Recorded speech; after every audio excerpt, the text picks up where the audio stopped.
കാശിനാഥൻ ഭാഗം 82. രചന അവതരണം ദിവ്യരാജ്.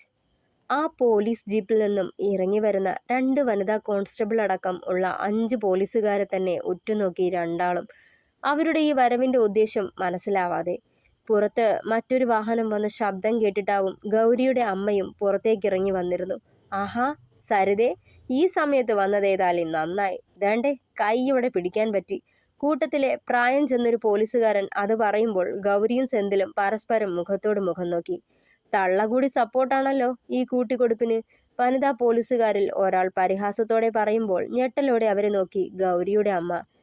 ഈ വീട്ടില് അനാശാസ്യം നടക്കുന്നുവെന്ന് ഒരു ന്യൂസ് കിട്ടി. ഇവിടെ അടുത്തൊക്കെ അന്വേഷിച്ചപ്പോൾ സന്ധ്യ കഴിഞ്ഞ് ഇവിടേക്ക് ചെറുപ്പക്കാര് വന്നു പോകാറുണ്ടെന്ന് കൂടി അറിഞ്ഞു. പിന്നെ ഒന്നും നോക്കിയില്ല, ഇവിടേക്ക് വിട്ടു. അയാളുടെ നാവിൽ നിന്ന് വീണതൊക്കെ കേട്ട് നടുങ്ങിപ്പോയി 3 പേരും. ഏതായാലും വന്ന നേരം കൊള്ളാം, കൈയോടെ പിടികൂടാനായല്ലോ. അപ്പോ ഇവളാണ് ആ ഉരുപ്പടി. ഏതായാലും കൊള്ളാം. വെറുതെ ആണോ ഇവിടത്തെ SI അടക്കം ഈ വീട്ടിന് വന്നു പോകുന്നേ? അയാൾ പരിഹാസത്തോടെ പറയുമ്പോൾ വിറച്ചുപോയി ഗൗരി. സാർ, സാറിനെ ആരോ തെറ്റിദ്ധരിപ്പിച്ചിരിക്കുക. ഇത് ഞാൻ കെട്ടാൻ പോകുന്ന കൊച്ച. ഇവൾക്ക് നേരെ പറയാൻ തുടങ്ങിയതും ചി നിർത്തടാ പന്ന മോനെ, കെട്ടാൻ പോകുന്ന പെണ്ണ് പോലും. നിന്റെയൊക്കെ കള്ളം പിടിക്കുമ്പോൾ ഇറക്കുന്ന സ്ഥിരം ഡയലോഗ് ഇവിടെ ഇറക്കല്ലേ. നിന്നെപ്പോലെ കുറെ അവന്മാരെ കണ്ടിട്ടുള്ളതാ ഞാൻ. അയാൾ മുരണ്ടു. സർ പ്ലീസ്, ഞങ്ങളെ വിശ്വസിക്ക്, സെന്തിൽ മാന്യമായി പറഞ്ഞു നോക്കി. ഒന്ന് പോടാ കൊച്ചനെ, നീ വായ അടയ്ക്ക്, എന്നിട്ട് വന്ന് ജീപ്പിൽ കയറാൻ നോക്ക്. അത് പറയുമ്പോൾ വഴിവക്കിലും മതിലിനോരവും കൂടി നിന്നവരിലായിരുന്നു അയാളുടെ കണ്ണുകൾ. അയ്യോ സാറേ, എൻ്റെ ഈ മോൻ പറഞ്ഞത് സത്യമാ. എൻ്റെ മോളെ വിവാഹം കഴിക്കാൻ പോകുന്ന പയ്യനായത്. ഗൗരിയുടെ അമ്മയും പറഞ്ഞു നോക്കി. ഛീ നിർത്തടി, മോള് മാത്രമേ പായ വിരിക്കാറുള്ളൂ, അതോ നീയും? വഷളൻ ചിരിയോടെ അയാൾ പറഞ്ഞതും സാറേ വേണ്ട, സെന്തിൽ മുരണ്ടു. നിനക്ക് നോവുന്നത് എന്തിനാടാ? അപ്പോ തള്ളയും പിശക് തന്നെ. എന്തായാലും ഇനിയും നിന്ന് വൈകിക്കണ്ട, രണ്ടിനെയും പിടിച്ച് വണ്ടിയിൽ കയറ്റിടോ, കൂടെ വന്ന പോലീസുകാരോട് അയാൾ ആക്രോശിച്ചു. സർ പ്ലീസ്, ഞങ്ങൾ പറഞ്ഞത് സത്യവാ. സെന്തിൽ അത് പറയാൻ തുടങ്ങിയതും അയാൾ തടഞ്ഞു. മതിയട ചെക്ക, നീ വെറുതെ നാവിട്ടലയ്ക്കണ്ട, ബാക്കിയൊക്കെ സ്റ്റേഷനിൽ ചെന്ന് പറയാം.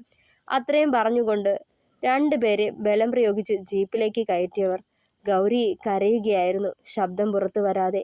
അമ്മ നിലവിളിയോടെ അകത്തേക്ക് കയറി പോകുന്നത് നോക്കി അമർഷത്തോടെ ഇരുന്നു സെന്തിൽ.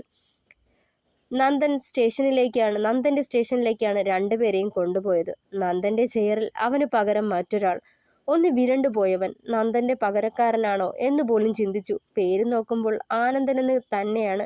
അയാളെ നെറ്റിച്ചുളിച്ചു നോക്കി. CI സാറേ, ഇവിടത്തെ SI സാറിന്റെ അടുത്ത ആളുകളാന്നാ കേട്ടത് ഈ 2 പേരും. അങ്ങേരും ഇവിടത്തെ സ്ഥിരം കസ്റ്റമറാ. ഇവരെ കൂടാതെ വേറെയും പയ്യന്മാർ രാത്രി ഇവളുടെ വീട് തേടി പോകാറുണ്ടത്രേ. ഇന്നിപ്പോ ഇവനാ കുടുങ്ങിയെ. സെന്തിയെ നോക്കി വലിയ കാര്യം കണ്ടുപിടിച്ച പോലെ ആ പോലീസുകാരൻ പറയുമ്പോൾ അമർഷമടക്കി പിടിച്ചവൻ. എന്താടോ ഇത്? സെന്തിയെ നോക്കി ആ CI. സർ, ഇത് ഗൗരി, ഞാൻ കെട്ടാൻ പോകുന്ന കുട്ടിയാ. ഒരമ്മ മാത്രമേ ഉള്ളൂ, ആൺതുണയില്ലാതെ കഴിയുക. പറയാൻ തുടങ്ങിയതും ഛീ നിർത്തടാ അവന്റെ ഒരു കള്ളക്കഥ. സാറേ, മൊത്തം കെട്ടിച്ചമച്ച കഥയാ. ആ കോൺസ്റ്റബിൾ വീണ്ടും ശബ്ദമുയർത്തി. ഡോ മതിയാക്ക്, അവർക്ക് പറയാനുള്ളത് കേൾക്കട്ടെ. താൻ പറയടോ. അയാൾ സെന്തിയെ നോക്കി. അവന്റെ മുഖത്ത് അയാൾ തന്നെ കേൾക്കാൻ തയ്യാറായതിന്റെ ആശ്വാസമുണ്ടായിരുന്നു. സർ, കഴിഞ്ഞ ദിവസം അന്ന് രാത്രിയിൽ ഗൗരിയുടെ വീടിന് നേരെയുണ്ടായ അതിക്രമം അവൻ അയാളോട് പറഞ്ഞു. സാറേ, അതിനുശേഷം രാത്രിയിൽ ഞാനവിടെ കാവല് കിടക്കാൻ പോകുന്നതാ. അല്ലാതെ ഈ സാറ് പറഞ്ഞതുപോലെ അവിടെ അനാശാസ്യമൊന്നുമില്ല. ആ കോൺസ്റ്റബിളിനെ നോക്കി പല്ല് ഞെരിച്ചു സെന്തിൽ. അതുപോട്ടെ, തനിക്കോ ഈ കുട്ടിക്കോ SP ഗണേഷ് സാറുമായി എന്തെങ്കിലും പ്രശ്നമുണ്ടോ? ആ CI വെറുതെ തിരക്കി. അത് ചോദിക്കുമ്പോൾ ഞെട്ടലോടെ രണ്ടാളും അയാളെ നോക്കി. അയാളെ അറിയാം സർ, പക്ഷേ പറയാനാണെങ്കിൽ ഒത്തിരി പറയേണ്ടി വരും. സെന്തിൽ അത് പറയുമ്പോൾ നന്ദൻ ഓടിപ്പാഞ്ഞ് അവിടേക്ക് കയറി വന്നിരുന്നു. യൂണിഫോമിലല്ലായിരുന്നു, സാധാ വീട്ടിൽ ധരിക്കുന്ന ഒരു ടീഷർട്ടും മുണ്ടുമായിരുന്നു വേഷം.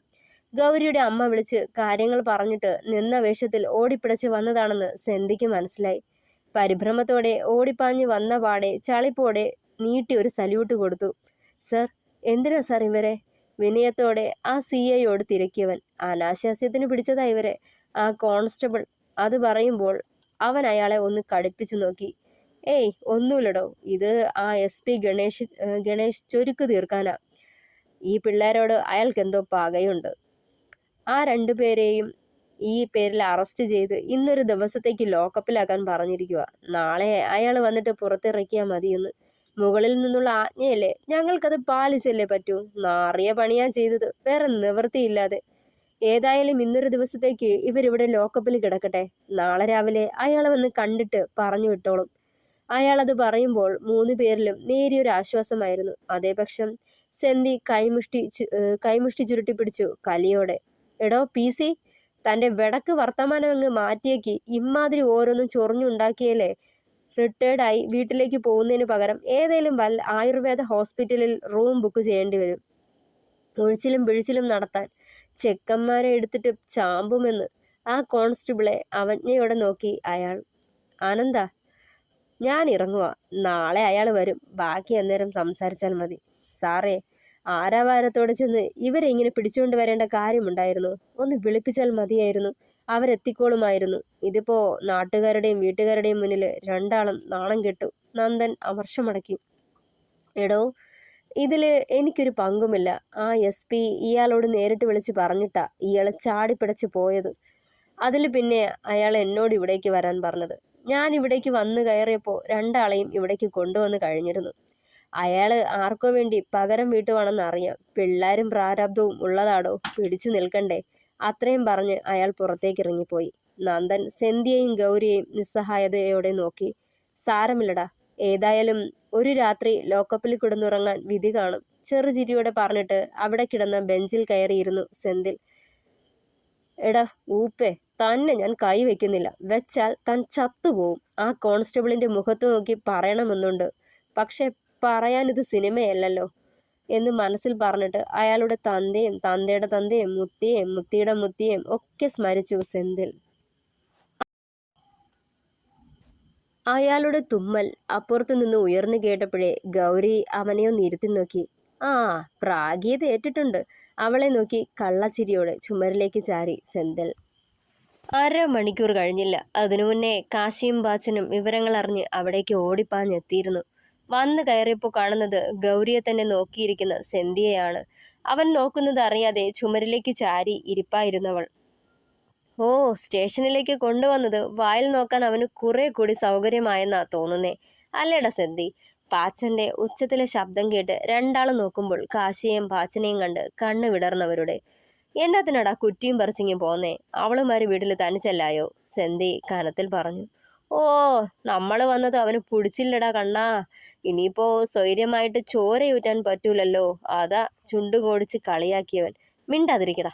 കാശി അവന്റെ തോളിലൊന്ന് തട്ടി. എടാ, അച്ഛനെ ത്രയംബകത്തിലാക്കിയിട്ടാ ഞങ്ങൾ ഇടയ്ക്ക് പോകുന്നത്. കണ്ണൻ സെന്തിയുടെ അരികിലായി വന്നിരുന്നു. ഇത് ആ ശേഖരന്റെയും ഗണേശിന്റെയും പണിയാടാ കണ്ണ, നെടുവീർപ്പോടെ പറഞ്ഞു സെന്തിൽ. പിടിക്കപ്പെടുമെന്ന് ഉറപ്പായപ്പോ മൂട്ടിൽ തീ പിടിച്ചിട്ടുണ്ട്. ചെയ്യാൻ പറ്റുന്ന എല്ലാ തറവേലകളും ചെയ്തു കൂട്ടുക, പുച്ഛത്തോടെ പറഞ്ഞവൻ. ഏതായാലും ഈ രാത്രി നിങ്ങൾ ഈ സ്റ്റേഷനിൽ തനിച്ചിരിക്കണ്ട, ഞങ്ങളും കൂടെയുണ്ട്. കാശി അവനെ നോക്കി. അതൊന്നും ഇവിടെ നടക്കത്തില്ല. രണ്ടുപേരും വേഗം പുറത്തേക്കിറങ്ങിയേ. അനാശാസ്യത്തിന് പിടിച്ച പ്രതികളാ ഇവര്. ഇവർക്കൊപ്പം തങ്ങാൻ പുറത്തു നിന്ന് ആരെയും അനുവദിക്കില്ല. ആ കോൺസ്റ്റബിൾ അവിടേക്ക് വന്നു.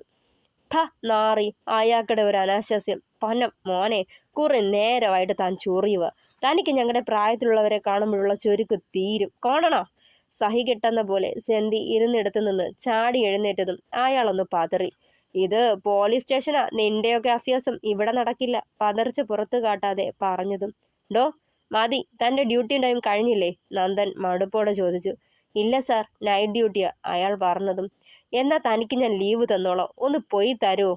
നന്ദൻ കൈകൂപ്പി. ചമ്മിയ പോലെ അയാൾ പുറത്തേക്ക് നടന്നു. അയാളുടെ പോക്ക് കണ്ട് ചിരി കടിച്ചു പിടിച്ചിരുന്നു കണ്ണനും പാച്ചുവും. 8 മണിയോടടുത്തതും SP-യുടെ കാർ സ്റ്റേഷന് മുറ്റത്തായി വന്നു നിന്നിരുന്നു. അതിന് പിന്നാലെ തന്നെ ശേഖരന്റെ ബെൻസും എത്തിച്ചേർന്നു.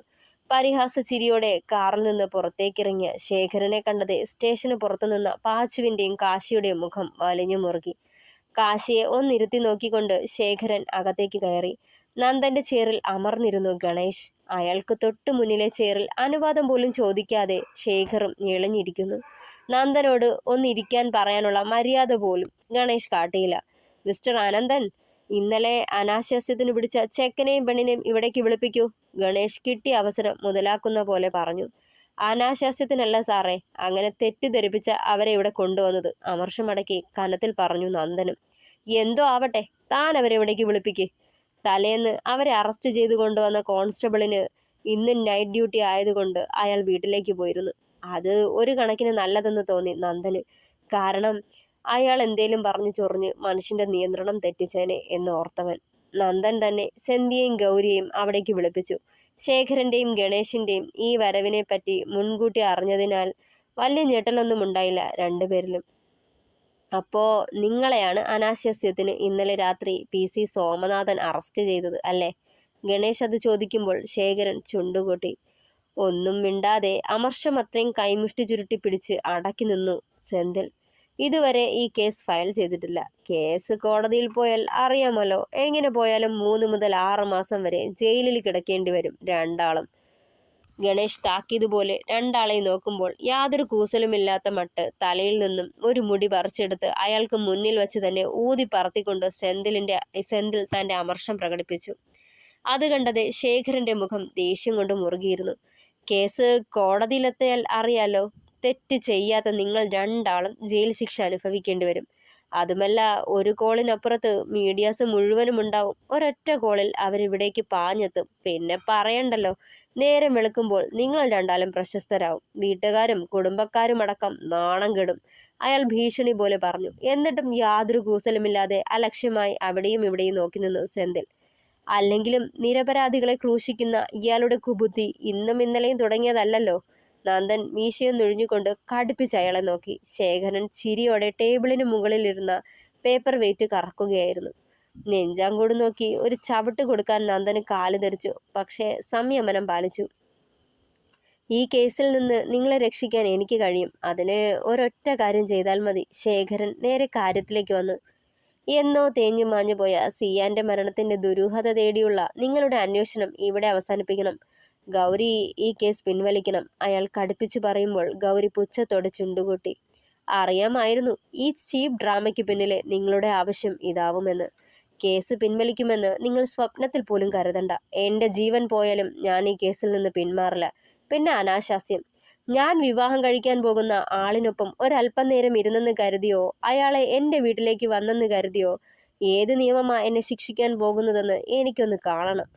അതീവ ഗൗരവത്തോടെ ഗൗരി അത് പറയുമ്പോൾ ഞെട്ടിത്തരിച്ച് അവളെ നോക്കി നിന്നുപോയി നന്ദനും സെന്തിയും. അതേ ഞെട്ടലിലായിരുന്നു ശേഖരനും ഗണേശും. ഈ നിൽക്കുന്ന സെന്തിൽ, അതായത് എൻ്റെ ഇച്ഛായനും ഞാനും, ഞങ്ങൾ വിവാഹിതരാകാൻ പോകുന്നവരാ. ഞങ്ങളുടെ രണ്ടുപേരുടെയും വീട്ടുകാര് എന്നോ പറഞ്ഞുറപ്പിച്ചു കഴിഞ്ഞതാ ഞങ്ങളുടെ വിവാഹം. സിയാൻ വധക്കേസിന്റെ വിചാരണ തുടങ്ങുന്നതിന് മുന്നേ ഈ മനുഷ്യൻ എൻ്റെ കഴുത്തിൽ മിന്നു ചാർത്തിയിരിക്കും. ഞങ്ങളുടെ അനാശാസ്യം ചുരണ്ടിയെടുക്കാൻ വന്ന മീഡിയക്കാരോട് ഞാനിത് പറഞ്ഞോളാം. എന്നെയും എൻ്റെ പ്രതിസുത വരനെയും മനഃപൂർവ്വം കെട്ടിച്ചമച്ച കേസിൽപ്പെടുത്തി മാനം കെടുത്തിയതിന് പിന്നിൽ സിയാന്റെ ദുരൂഹ മരണത്തെ പറ്റിയുള്ള ഞങ്ങളുടെ അന്വേഷണമാണെന്ന് കൂടി അറിയിക്കാം. അപ്പോൾ പിന്നെ കൂടുതൽ കാത്തിരിക്കേണ്ടി വരില്ല. യഥാർത്ഥ പ്രതികൾ നിങ്ങളിലൂടെ തന്നെ പുറത്തേക്ക് വന്നോളും. ദൃഢമായിരുന്നു ഗൗരിയുടെ ശബ്ദം. ശേഖരനും ഗണേശും നിന്ന് വീർക്കുന്നുണ്ടായിരുന്നു. സെന്തിക്കാണെങ്കിൽ ഇപ്പോ ഇവിടെ ആരാ പടക്കം പൊട്ടിച്ചേ എന്ന പോലെ കണ്ണും തള്ളി നിൽപ്പാണ്. അപ്പോ സാറ് തീരുമാനിക്ക്, എന്ത് വേണം? ഞങ്ങളെ രണ്ടാളെയും വിട്ടയക്കുന്നോ അതോ നിങ്ങളുടെ കുഴി നിങ്ങളായിട്ട് തന്നെ തോണ്ടുന്നുണ്ടോ? മുഖത്ത് യാതൊരു തരത്തിലുള്ള ഭാവവ്യത്യാസവുമില്ലാതെ ഗൗരി അത് പറയുമ്പോൾ ഒന്നും പറയാനില്ലാതെ ഗണേഷ് പുറത്തേക്ക് പാഞ്ഞു പോയിരുന്നു. പിന്നാലെ ശേഖരനും. അന്തം പാഞ്ഞു നിൽപ്പാണ് സെന്തി അപ്പോഴും. കൊടുകൈ നിറഞ്ഞ ചിരിയോടെ നന്ദൻ അവൾക്ക് നേരെ കൈനീട്ടുമ്പോൾ പുഞ്ചിരിയോടെ കൈ കൊടുത്തവൾ. നിനക്കിത്രയ്ക്ക് ധൈര്യമൊക്കെ ഉണ്ടായിരുന്നോ ഗൗരി? അവന്മാര് വിയർത്തു കുളിച്ചു ചിരിയടക്കിയവൻ. സിയാന് നീതി കിട്ടണം നന്ദേട്ടാ. അതുപോലെ ഞാൻ കാരണം ഇച്ഛായൻ ക്രൂശിക്കപ്പെടാനും പാടില്ല, അവൾ ഉറച്ച ശബ്ദത്തിൽ പറഞ്ഞു. നീയും അവളും നിന്റെയൊക്കെ പീറ പോലീസും വിചാരിച്ചാൽ എന്നെയും എൻ്റെ മകനെയും ഒരു ചുക്കും ചെയ്യാൻ പറ്റില്ലടാ. ഈ ശേഖരനെ എതിർത്ത് നിൽക്കാനുള്ള ശക്തിയൊന്നും നിനക്കൊക്കെ ഇല്ല. വീണുപോകും നീയൊക്കെ. കാറിനടുത്തേക്ക് നടന്ന ശേഖരൻ തിരികെ വന്ന് അയാളെ രൂക്ഷതയോടെ നോക്കി നിന്ന കാശിയോടായി പറഞ്ഞു. പുച്ഛത്തോടെ ഒന്ന് ചുണ്ടുകൂട്ടിയവൻ. വീഴാൻ പോകുന്നത് ആരാന്ന് നമുക്കുടനെ കാണാം. താനും തൻ്റെ മകനും പിന്നെ തനിക്കൊപ്പം നിന്ന ആ നെറികെട്ടവന്മാരും നിയമത്തിനു മുന്നിൽ കൊണ്ടുവന്നിരിക്കും. നിന്റെയൊക്കെ യഥാർത്ഥ മുഖം ഈ ലോകം അറിയും. സിയാന്റെ മരണം മാത്രമല്ല, റാഗിങ് എന്ന പേരിൽ അവനൊക്കെ ചെയ്തു കൂട്ടിയ പേക്കൂത്തും ഒപ്പം അതിന് സപ്പോർട്ട് ചെയ്ത മാനേജ്മെന്റും അനുഭവിക്കാൻ കിടക്കുന്നേയുള്ളൂ. ഒരൊറ്റ എണ്ണം പോലും രക്ഷപ്പെടില്ല. അതിനുവേണ്ടി ഏതറ്റം വരെയും പോവും ഞാൻ. അത് പറയുമ്പോൾ കാശിയുടെ കണ്ണുകളിലും വാക്കുകളിലും അഗ്നിയായിരുന്നു. ആ അഗ്നിയുടെ താപമേറ്റ് ശേഖരൻ ഉരുകാൻ തുടങ്ങിയിരുന്നു. തനിക്കിനി നിലനിൽപ്പില്ലെന്ന് അറിയാം. എങ്കിലും അത്ര വേഗം അടിയറവ് പറയാനുള്ള മടി. കലിയോടെ കാറിനടുത്തേക്ക് നടന്നകന്ന അയാളെ പുച്ഛത്തോടെ നോക്കി നിന്നവൻ. കൊച്ചേ, നീ ശരിക്കും പറഞ്ഞതാണോ? എല്ലാവരും പോയിക്കഴിഞ്ഞ് ആ റൂമിൽ തനിച്ചായതും സെന്തിൽ ഗൗരിയെ നോക്കി. എന്ത്, എന്നെ കെട്ടാൻ പോവാന്ന്? അതെ എന്ന് തലയാട്ടുമ്പോൾ അടക്കാനാവാത്ത സന്തോഷത്തിനപ്പുറം ആശ്ചര്യം കൂടിയായിരുന്നു അവന്. പോലീസ് പിടിച്ചുകൊണ്ടാണോ കൊച്ചെ നീ സമ്മതിച്ചേ? വീണ്ടും സംശയം തോന്നി അവന്. ഞാൻ കാരണം നിങ്ങൾ കൂടി ഒരു പ്രശ്നം ഉണ്ടാവരുതെന്ന് ഉണ്ട്. പിന്നെ എനിക്കിപ്പോഴും അറിയില്ല നിങ്ങളെ മനസ്സ് തുറന്ന് സ്നേഹിക്കാനാവുമോ എന്ന്. പക്ഷേ ഇനിയും നിങ്ങളെ കാണാതിരിക്കാനും വയ്യ. അതുകൊണ്ട് മാത്രം. വിവാഹം കഴിഞ്ഞാലും നിങ്ങളുടെ ഉത്തമയായ ഭാര്യയാവാൻ എനിക്കാവുമോ എന്ന് അറിയില്ല. പക്ഷേ ഇനിയും ഞാൻ കടുംപിടുത്തം കാട്ടുന്നത് നിങ്ങളോട് കാട്ടുന്ന നന്ദികേടാവും. അതുകൊണ്ട് മാത്രം. അത്രയും പറഞ്ഞുകൊണ്ട് പുറത്തേക്കിറങ്ങി ഗൗരി.